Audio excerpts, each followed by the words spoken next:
Hello. Hi! You wanna go to Caribou? No, I'm broke. But you could do the trivia. Okay, I'll meet you there. Yes! Hey, Caedyn. Hi, Shelby. OMG, look at the trivia. How many variations of Shakespeare's name are there? Shakespeare. I think I've heard of him. Really? I don't think I have. Does he do like paintings or something? No, dude, the guy's written some pretty major plays. Like musicals? No, Shelby, like tragedies and comedies. Oh, I remember that guy. Arcade talked about like he was a god of literature or something. Something like that. Okay. Do you know the answer? No, but let me Google it. Alright. Looks like the answer's 80. That's a lot of names. That's a lot. Wow. William Shakespeare was born on April 23rd, 1564 in Stratford-upon-Avon, and was baptized 3 days later. He then died on April 23rd, 1616. It's rumored that all great people are born and die on the same day. Mr. Will was an actor, English poet, and dramatist whose work has been studied worldwide for centuries. According to many, Shakespeare is one of the greatest dramatists of all time. Shakespeare grew up in a poor family with a father whose job was never secure. He learned to read from his mother, but his father was most likely illiterate. At age 18, he married Anne Hathaway, who is 26. Kinda cougarish, if you ask me. They mysteriously disappeared for a couple of years, which are known as the lost years, but it is thought that they were just chillin' and lying low for a while. Together, they had 3 kids. Their names were Susanna, Judith, and Hamnet. Although they had 3 children, there are no current descendants of the Shakespeare family because his only granddaughter, Elizabeth, daughter of William's firstborn Susanna, died childless. Shakespeare wrote 37 plays in his lifetime, the most common of which are Romeo and Juliet, Macbeth, Othello, and Hamlet. Fun fact, it is thought that Hamlet is plagiarized and Shakespeare just stole it to make the big bucks. While Shakespeare didn't make much money from selling his writing, he did make a pretty penny from selling tickets to see his plays in the Globe Theatre. Unfortunately, now that his plays are selling at a rapid pace, both for education and entertainment, Shakespeare is long gone and does not reap in the benefits of his work. There are also many conspiracy theories about this mysterious man. Some believe that he could have even been a woman, but disguised herself as a man. Hey, a girl's gotta do what a girl's gotta do. You have a point! Anyhow, Shakespeare may have not made much money writing his plays, but he did get to write some plays for very important people at the time, such as Queen Elizabeth I and King James I. Over time, the name of Shakespeare's group of actors changed. First, the Lord Chamberlain's men when Queen Elizabeth was ruling. Then, when King James was in charge, they were called the King's Men. It was very unfair that all these actors were men and women weren't able to act. But what is the glass ceiling anyway? For those who don't know, the glass ceiling is an unseen yet unbreachable barrier that keeps minorities and women from rising to the upper rings of the corporate ladder, regardless of their qualifications and or their achievements. I couldn't have said it better myself. Women were treated so unfairly back in this time period, and maybe even today. Catherine, the Shrew of the play, my personal favorite, is the muse of the title. Oldest daughter of Baptista and sister to Bianca. She is very strong-willed. She moves upon whatever she feels and wants. Her words are often seen as violent. Petruchio makes it his challenge to tame her and make her an obedient wife. Bianca is the youngest daughter of Baptista. She, unlike her sister, in many ways is loving, soft-spoken, obedient, and sweet. She is quite obviously Kate's foil in the play, as she is the direct opposite of her sister. This, in combination with her large dowry just waiting to be snatched up by a deserving man, causes a whole plethora of dudes that want to play Twister with Bianca. Baptista is one of the most elite men in Padua. He's also the father of both Kate and Bianca. He's desperate to find his shrew daughter a spouse, so he condemns Bianca to a marriageless life unless Kate finds a marriageable man to wed. Petruchio is a wealthy gentleman. He is loud and quick-witted. He wants to marry rich to increase his fortune, and Catherine fits this part. Everyone warns him about her temper, but he ignores their opinions and attempts to tame her by pinning his violent temper against hers. Lucentio is in Padua to study at the highly accredited university. He's from Pisa, but while in Padua, he meets the lovely Bianca. With help, he disguises himself as a tutor to allow himself to get closer to Bianca. While Baptista is not thrilled with this disguise in the end, it all works out with him and Bianca. The definition of a shrew is an ill-tempered, scolding woman. Oh, so you mean someone with opinions? The Taming of the Shrew is Shakespeare's only play within a play. When a drunkard named Christopher Sly stumbles upon the steps of his lordship, his lord decides to carry him inside and trick him. He sets Sly up to believe he himself is royalty, and this play is being performed for his entertainment. The play opens as Lucentio arrives in Padua. He hears that the merchant Baptista has 2 daughters, but the younger daughter, Bianca, cannot be wed before her strong-willed sister Catherine. On seeing Bianca, Lucentio falls in love with her and trades identities with his servant, Tranio. Bianca already has 2 suitors whom she is not interested in.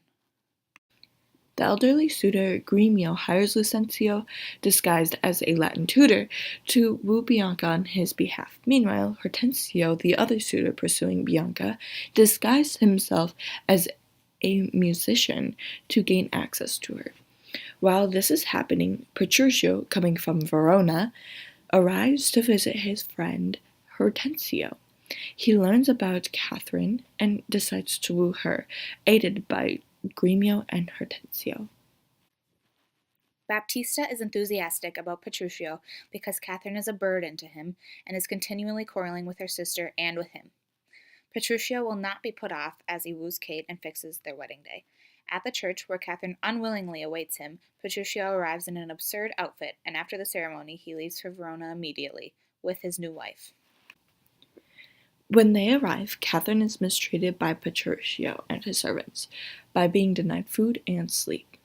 To teach her to obey him, Petruchio does not allow her new clothing. Eventually worn down by her husband's relentless eccentricity, Catherine submits and accepts it.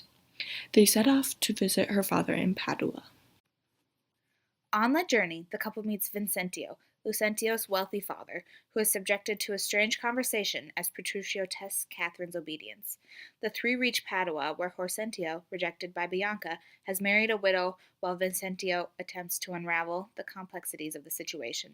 His son, Lucentio, returns from a secret wedding with Bianca. Nevertheless, Baptista holds a wedding feast for both of his daughters. As the men relax after the meal, Petruchio devises a competition to prove whose wife is the most obedient. This is where our scene takes place, Act 5, Scene 2, the very last scene of the play. The Taming of the Shrew, which was originally performed at the Elizabethan Playhouse, was written between 1590 and 1594. The plot of Bianca and her many suitors was derived from another play called The Supposes, written by George Gascoigne in 1566. Nay, I will win my wager better yet, and show more sign of her obedience. Her new-built virtue and obedience, see where she comes and brings your forward wives as prisoners to her womanly preservations. Catherine, that cap of yours, become you not of what that babble throw it underfoot. Lord, let me never have a cause to sigh, till I be brought to such a silly pass.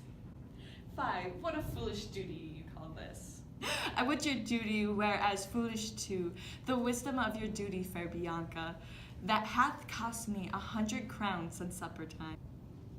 The more fool you for laying on my duty. Catherine, I charge thee, tell these headstrong women what duty they do and owe their lords and husbands. Come, come, you're mocking. We will have no telling. Come on, I say, begin with her. We shall not.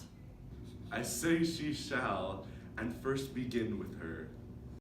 Fie, fie, unknit that threatening, unkind brow, and dart not scornful glances from those eyes.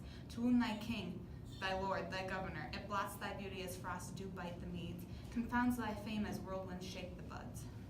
And in no sense is meet or amiable. A woman moved is like a fountain troubled, muddy, ill-seeming, thick, bereft of beauty, and while it is so, none so dry or thirsty will deign to sip or touch one drop of it. Thy husband is thy lord, thy life, thy keeper, thy head, thy sovereign. The one that cares for thee, and for thy maintenance commits his body, to painful labor both by sea and land, to watch the night in storms, the day in cold, whilst thou liest warm at home, secure and safe, and craves no other tribute at thy hands but love, fair looks, and true obedience. Too little payment for such a great debt. Such a duty as a subject owes the prince, even such a woman oweth to her husband. And when she is forward, peevish, sullen, sour, and not obedient to his honest will, what is she but a foul contending rebel, and gracious traitor of her loving lord? I am ashamed that women are so simple, to offer war where they should be kneeling for peace, or seek for rule, supremacy, and sway when they are bound to love, serve, and obey. Why are our bodies soft and weak and smooth, unapt to toil and trouble in the world? But our soft conditions are our hearts.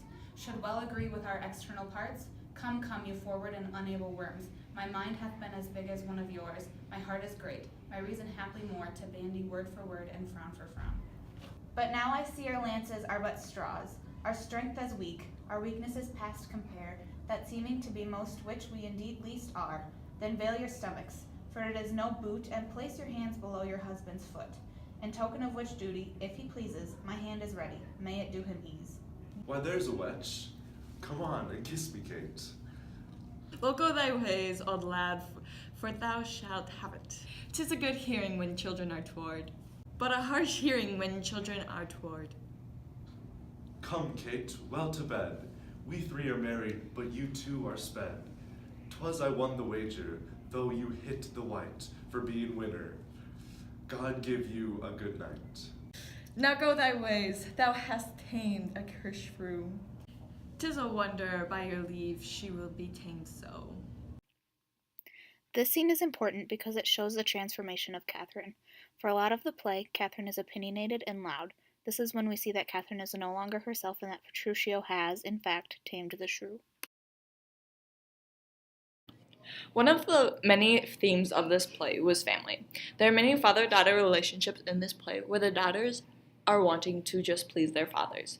There are also many sibling rivalries. Bianca is always seen as better than Catherine. Another theme is behavior. Women are seen as inferior to men, therefore they need to obey them. Catherine is taught how to behave and then later scolds the widow and Bianca.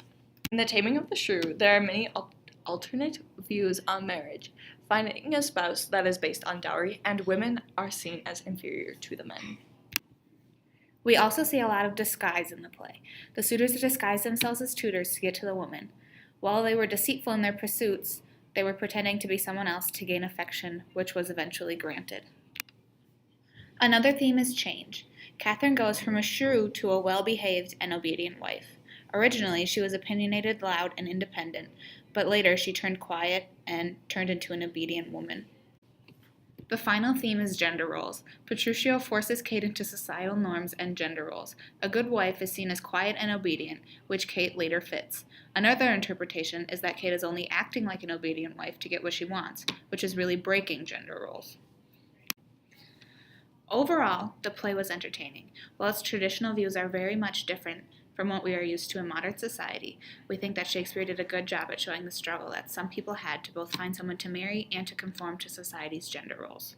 While we do not think Shakespeare's intention were to bring light to the suffering of women, we do think he did a good job at portraying what life was like at this time. In a review from ShakespeareNarratives.com, it is quoted that no review would be of Shakespeare's The Taming of a Shrew would be complete without the obligatory mention of how its inherent misogyny makes it incredibly distasteful to modern audiences. This review also goes on to praise Shakespeare's skill of weaving the two plots together. Bottom line of this review was that the play was overall very excellent.